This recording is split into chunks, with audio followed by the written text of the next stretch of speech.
वाहिगुरु जी का खालसा वाहिगुरु जी की फतेह। धन धन साहिब श्री गुरु अर्जुन देव पातशाह जी सतगुरां दी पावन रसना तो उच्चारण कीती अमृतमय बाणी 12 माह दी पावन बाणी दे अंदरों कत्तक दे महीने दा ये पावन शब्द आप जी ने सरवण कीता है। वैसे साध संगत जी हर महीने जो भी महीने की विचार होंदी है बेनती रूप विच सब तो पहला यही बेनती करेगी है भी अपने आप विच कोई दिन ना चंगा है ना माड़ा है। दिन उही चंगा है जिस दिन सानू परिपूर्ण परमात्मा चेते आ जाए ते उनकी याद विच उनके गुणां दे मुताबिक असीं उह सारे दिन नू अपने नू सारे दिन नू जीने आ।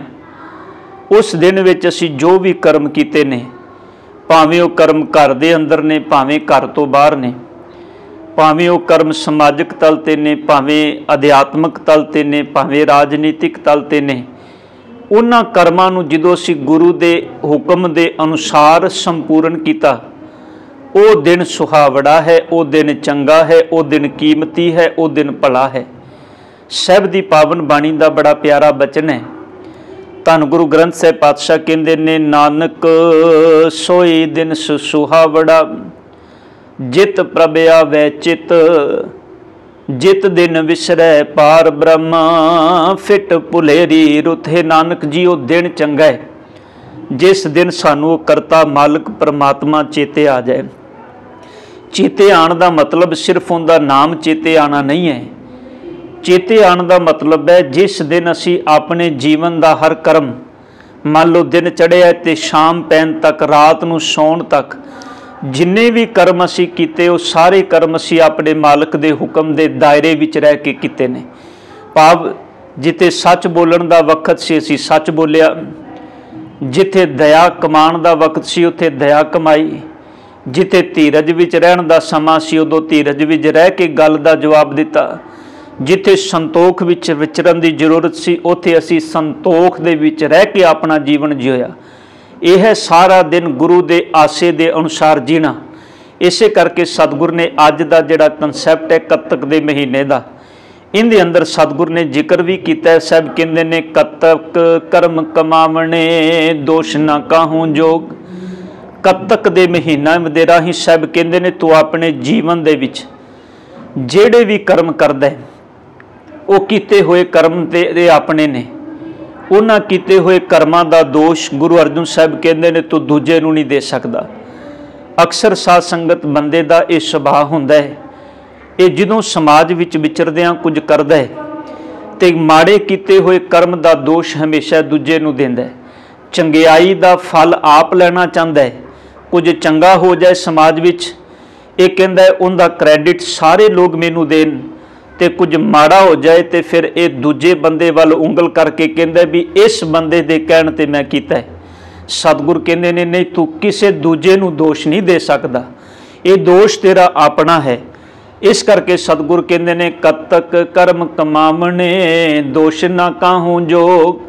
हर चीज़ विच सानू सतगुरां दे ना बचनां नूं समझना पैना है। साध संगत देखो मापे अपनी बच्ची दे विआह दे लई वर चुनदे ने।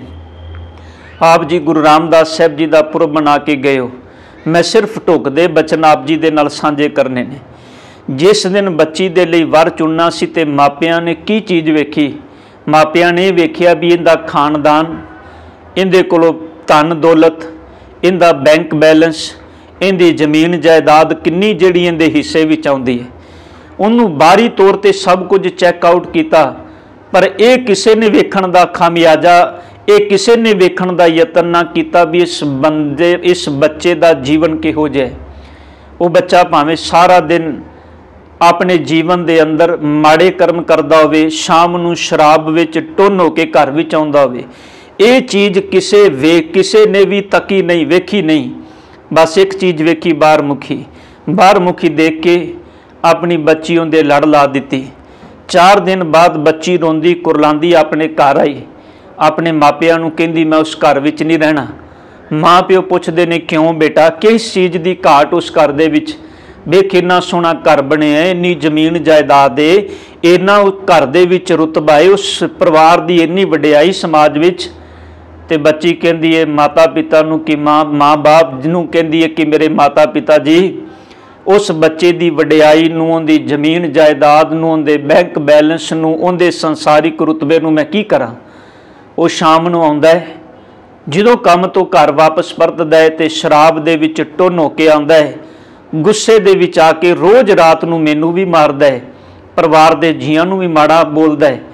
रोज़ दा उंदा ही काम है। मैं एक दिन वेखिया, 2 दिन वेखिया, सच माँ बाप नूं कहंदी तुसीं सब कुछ वेखिया, माँ बाप नूं कहंदी चंगा है, पर किते सब दे नाल नाल तुसीं इह भी वेख लैंदे कि उस बच्चे दा निज जीवन कैसा है।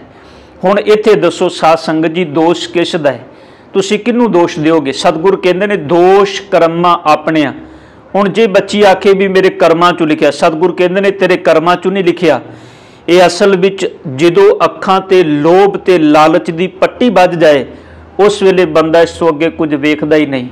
ਉਹਨਾਂ ਮਾਪਿਆਂ ਨੇ ਸਿਰਫ ਬਾਹਰਮੁਖੀ ਜੀਵਨ ਵੇਖਿਆ। ਦੂਜੇ ਪਾਸੇ ਸਾਧ ਸੰਗਤ ਧੰਨ ਗੁਰੂ ਅਮਰਦਾਸ ਪਾਤਸ਼ਾਹ ਜੀ, ਉਹ ਆਪਣੀ ਬੱਚੀ ਨੂੰ ਭਾਈ ਜੇਠੇ ਦੇ ਲੜ ਲਾਉਂਦੇ ਨੇ ਤੇ ਭਾਈ ਜੇਠੇ ਵਿੱਚੋਂ ਕੀ ਵੇਖਦੇ ਨੇ?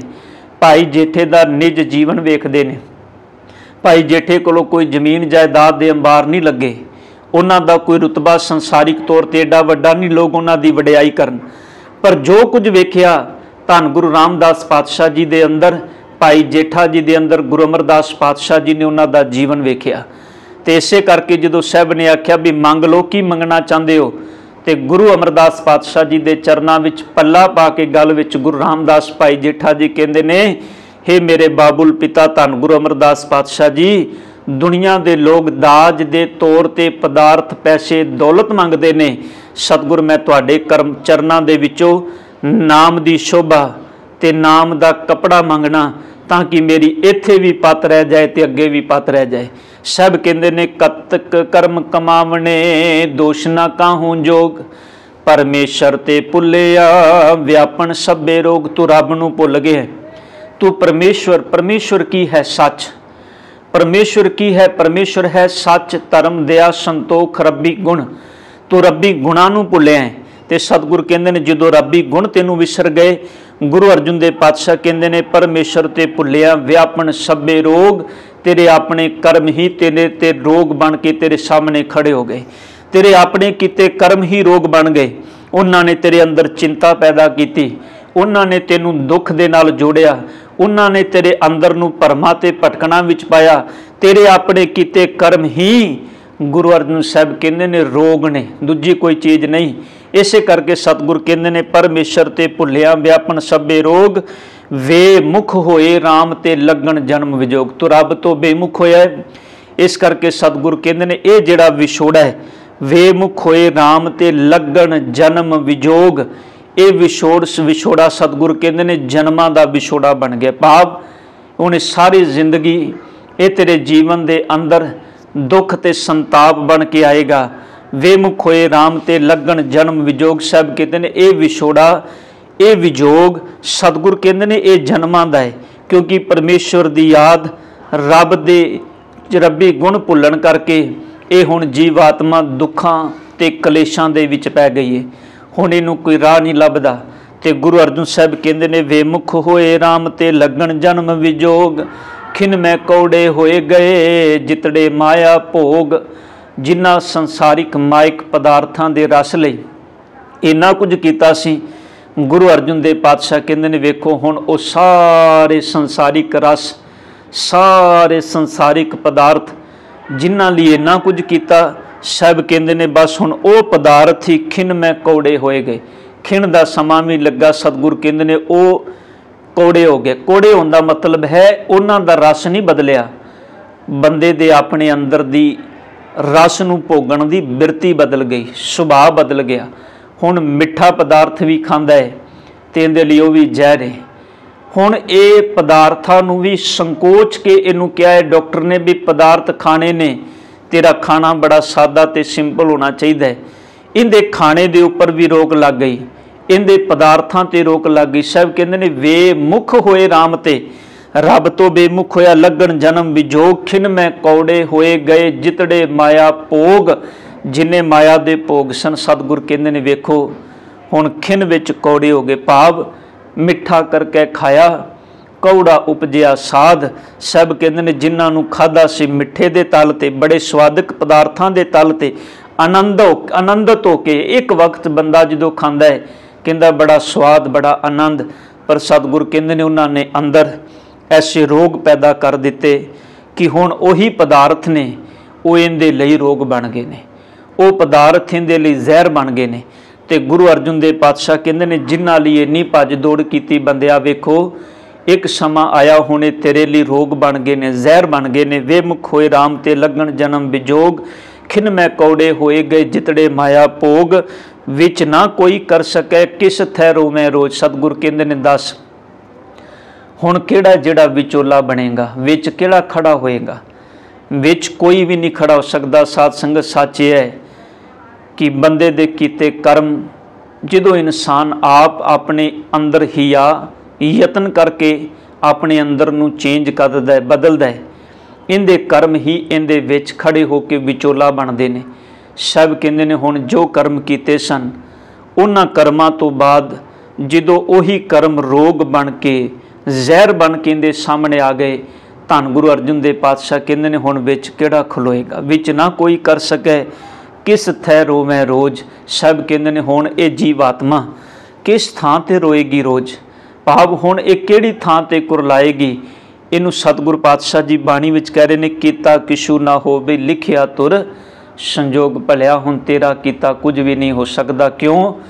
क्योंकि लिखिया तुर संजोग। तुर दा मतलब रब दे दर तो नहीं साध संगत।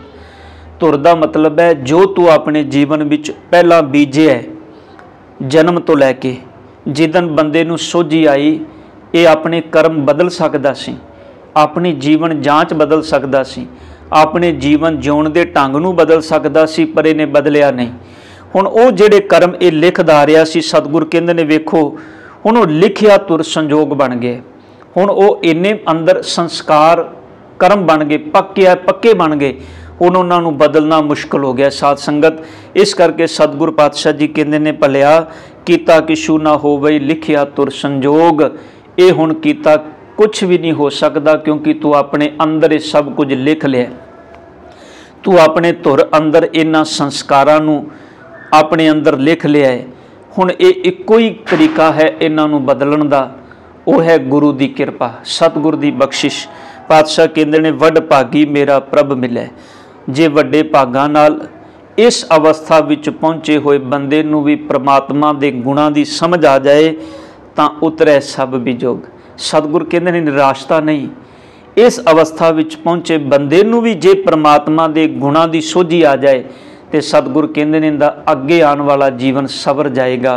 तां ही सतगुर कहंदे ने तां उतरे सब वियोग। इहदे मन दे वियोग विछोड़े, इहदे मन दे दुख कलेश चिंतावां निकल जाणगियां अंदरों। इहदे अंदर दे झौरे जिहड़े रोग बने सन मिट जाणगे। नानक को प्रभ राख ले मेरे साहिब बंदी मोच। हे मेरे सतगुर मैनू भी अपने चरनां विच जोड़ के रख लवो।